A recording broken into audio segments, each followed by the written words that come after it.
അപ്പൊസ്തലന്മാരുടെ പ്രവൃത്തികൾ അധ്യായം 10. കൈസരിയയിൽ കൊർന്നേല്യോസ് എന്നു പേരുള്ള ഒരു മനുഷ്യനുണ്ടായിരുന്നു. അയാൾ ഇറ്റലിക്കാരുടെ സൈന്യം എന്നറിയപ്പെട്ടിരുന്ന സൈന്യവിഭാഗത്തിൽ ഒരു ശതാധിപനായിരുന്നു. അദ്ദേഹവും എല്ലാ കുടുംബാംഗങ്ങളും ഭക്തിയും ദൈവഭയവും ഉള്ളവരായിരുന്നു. അദ്ദേഹം ഔദാര്യമായി ദാനധർമ്മം ചെയ്യുകയും പതിവായി ദൈവത്തോട് പ്രാർത്ഥിക്കുകയും ചെയ്തു പോന്നു.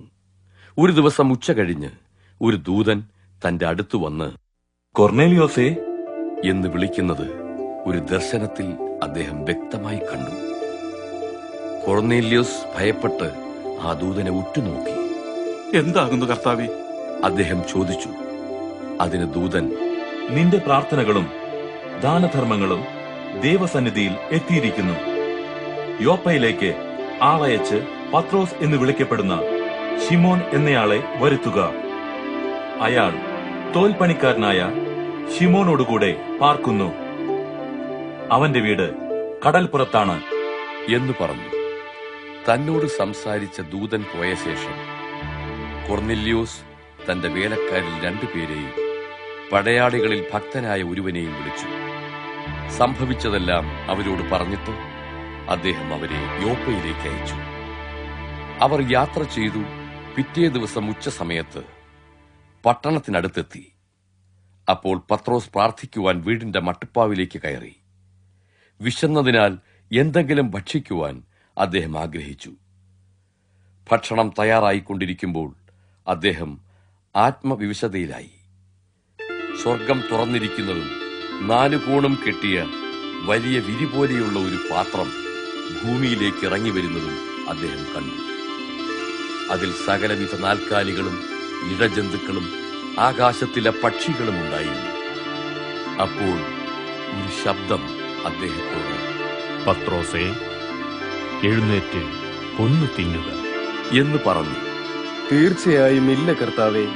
പത്രോസ് മറുപടി പറഞ്ഞു, അശുദ്ധമോ മലിനമോ ആയതൊന്നും ഞാൻ ഒരിക്കലും ഭക്ഷിച്ചിട്ടില്ല. രണ്ടാമതും ആ ശബ്ദം, ദൈവം ശുദ്ധീകരിച്ചതൊന്നും അശുദ്ധമെന്ന് പറയരുത് എന്ന് പറഞ്ഞു. 3 പ്രാവശ്യം ഇപ്രകാരം സംഭവിച്ചു. ഉടനെ തന്നെ ആ പാത്രം സ്വർഗത്തിലേക്ക് തിരികെ എടുക്കപ്പെട്ടു. ഈ ദർശനത്തിന്റെ അർത്ഥം എന്തായിരിക്കുമെന്ന് പത്രോസ് ചിന്തിച്ചു കുഴങ്ങുമ്പോൾ കൊർന്നേല്യോസ് അയച്ചിരുന്ന പുരുഷന്മാർ ശീമോന്റെ വീട് തേടിപ്പിടിച്ച് പടിവാതിക്കലെത്തി. പത്രോസ് എന്നറിയപ്പെടുന്ന ശീമോൻ ഇവിടെയാണോ പാർക്കുന്നത് എന്നവർ വിളിച്ചു ചോദിച്ചു. പത്രോസ് ദർശനത്തെപ്പറ്റി ചിന്തിച്ചുകൊണ്ടിരിക്കുമ്പോൾ ആത്മാവ് അദ്ദേഹത്തോട്, ശിമോനെ, 3 പേർ നിന്നെ അന്വേഷിക്കുന്നു. എഴുന്നേറ്റ് ഇറങ്ങിച്ചെല്ലുക. അവരോടുകൂടെ പോകാൻ മടിക്കേണ്ട. ഞാനാണ് അവരെ അയച്ചിരിക്കുന്നത് എന്ന് പറഞ്ഞു. അദ്ദേഹം താഴെ ഇറങ്ങിച്ചെന്ന് അവരോട്, നിങ്ങൾ അന്വേഷിക്കുന്ന ആൾ ഞാൻ തന്നെ. നിങ്ങൾ വന്ന കാര്യം എന്ത് എന്ന് ചോദിച്ചു. അവർ പറഞ്ഞു, ഞങ്ങൾ ശതാധിപനായ കൊർന്നേല്യോസിന്റെ അടുക്കൽ നിന്നാണ് വരുന്നത്. അദ്ദേഹം നീതിമാനും ദൈവഭക്തനും എല്ലാ യഹൂദരാലും ബഹുമാനിക്കപ്പെടുന്നവനുമാണ്.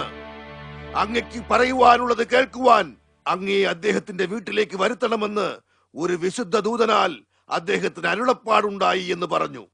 അപ്പോൾ പത്രോസ് അവരെ വീടിനുള്ളിലേക്ക് ക്ഷണിച്ച് അവിടെ പാർപ്പിച്ചു. പിറ്റേ ദിവസം പത്രോസ് അവരോട് കൂടെ പുറപ്പെട്ടു. യോപ്പയിലെ ഏതാനും സഹോദരന്മാരും അദ്ദേഹത്തോടൊപ്പം പോയി. അടുത്ത ദിവസം അദ്ദേഹം കൈസരിയിലെത്തി. കൊർന്നേല്യോസ് അവരെ കാത്തിരിക്കുകയായിരുന്നു.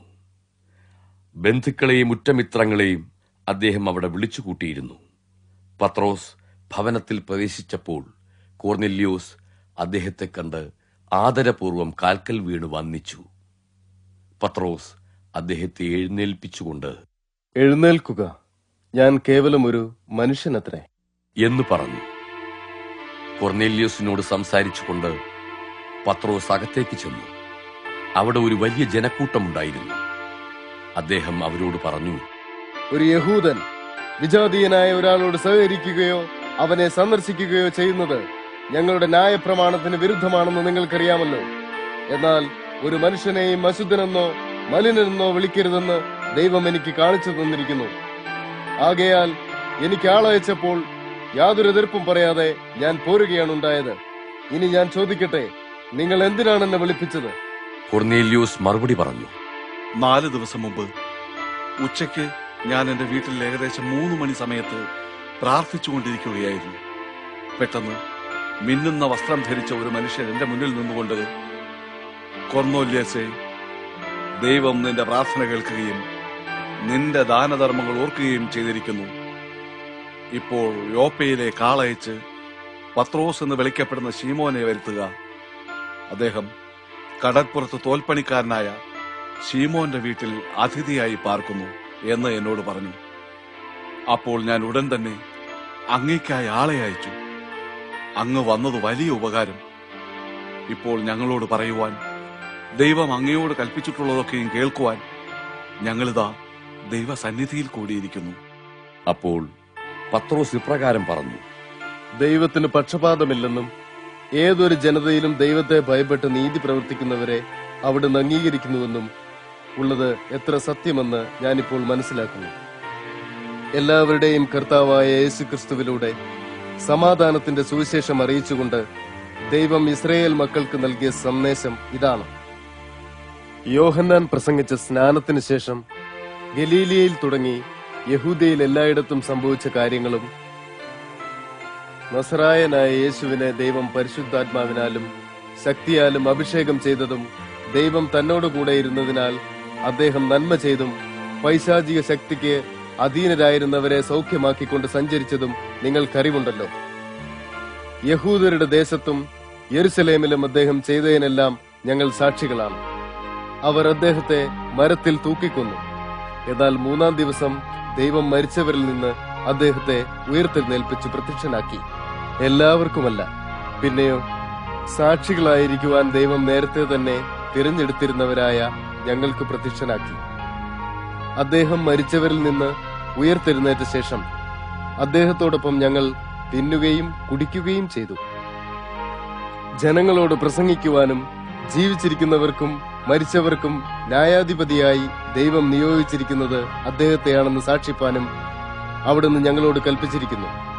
അദ്ദേഹത്തിൽ വിശ്വസിക്കുന്ന ഏവർക്കും അദ്ദേഹത്തിന്റെ നാമത്തിലൂടെ പാപക്ഷമ ലഭിക്കുമെന്ന് എല്ലാ പ്രവാചകന്മാരും സാക്ഷ്യം പറയുന്നു. പത്രോസ് ഈ വാക്കുകൾ പ്രസ്താവിക്കുമ്പോൾ തന്നെ വചനം ശ്രവിച്ച എല്ലാവരുടെ മേലും പരിശുദ്ധാത്മാവ് വന്നു. വിജാതീയരുടെ മേലും പരിശുദ്ധാത്മാവെന്ന ദാനം പകർന്നതിൽ പത്രോസിനോടൊപ്പം വന്ന പരിച്ഛേദനക്കാരായ വിശ്വാസികൾ വിസ്മയഭരിതരായി. എന്തെന്നാൽ അവർ അന്യഭാഷയിൽ സംസാരിക്കുകയും ദൈവത്തെ സ്തുതിക്കുകയും ചെയ്തു. അപ്പോൾ പത്രോസ്, നമ്മെപ്പോലെ തന്നെ പരിശുദ്ധാത്മാവിനെ പ്രാപിച്ചിരിക്കുന്ന ഇവരെ ജലത്താൽ സ്നാനം ഏൽക്കുന്നതിൽ നിന്ന് വിലക്കുവാൻ ആർക്കു കഴിയും എന്ന് പറഞ്ഞു. അനന്തരം അവരെ യേശുക്രിസ്തുവിന്റെ നാമത്തിൽ സ്നാനം കഴിപ്പിക്കുവാൻ അദ്ദേഹം കൽപ്പിച്ചു. തങ്ങളോടൊപ്പം ഏതാനും ദിവസം പാർക്കണമെന്ന് അവർ പത്രോസിനോട് അപേക്ഷിച്ചു.